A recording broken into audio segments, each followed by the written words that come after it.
gabi po, brothers, travelers, vlogger po.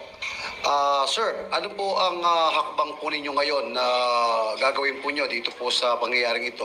Dahil meron po bang demanda na gagawin po at karampatang aksyon sa may-ari po ng lupa at sa gobyerno? Napakagandang katanungan po niyan. Hindi po natin papayagan na ang tatak po na nakasuot sa ating mga damit ngayon na salitang maisog, magpapagapi dito po sa ginawang paniniil na to. Kaya sisiguruhin po namin na ang pangyayari pong ito ay gagawan po natin ng legal na inquiries. Aalamin po natin kung sino-sino may mga pagkukulang dito at